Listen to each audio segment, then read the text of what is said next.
नव्या दिवसाची नवी बातमी। राज्याचे उपमुख्यमंत्री अजित पवार यांच्या दुर्दैवी मृत्यूनंतर राज्यभरात शोककळा पसरली आहे।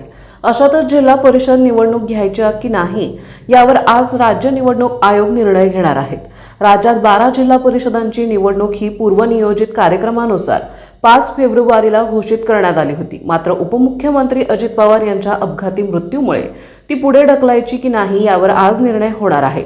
पहिल्यांदाच अशी घटना घडल्याने या संदर्भात सर्व नियमांची आणि रूढी परंपरा याची खातरजमा करून निर्णय घेतला जाणार असल्याची माहिती 28 जानेवारी ते 3 फेब्रुवारी पर्यंत प्रचार करता येणार आहे।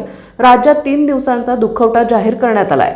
त्यामुळे मोठ्या नेत्याच्या मोठ्या सभा 30 जानेवारी पर्यंत होणार नाहीत, तरीही प्रचारासाठी 4 दिवस मिळणार आहेत। त्यामुळे निवडणुका पुढे ढकलायच्या आहे त्या वेळापत्रकानुसार घ्यायच्या यावरती आज शिक्कामोर्तब होईल। राज्यातील 12 जिल्हा परिषदांच्या निवडणुका ठरलेल्या वेळापत्रकानुसार 5 फेब्रुवारीला होणार की उपमुख्यमंत्री अजित पवार यांच्या अपघाती निधनामुळे त्या पुढे ढकलल्या जाणार याबाबतचा अंतिम निर्णय राज्य निवडणूक आयोग आज गुरुवारी घेणार आहेत। आयोगाच्या वरिष्ठ अधिकाऱ्यांनी सांगितले की निवडणुकीशी संबंधित सर्व बाबींचा सखोल विचार करूनच निर्णय घेतला जाईल।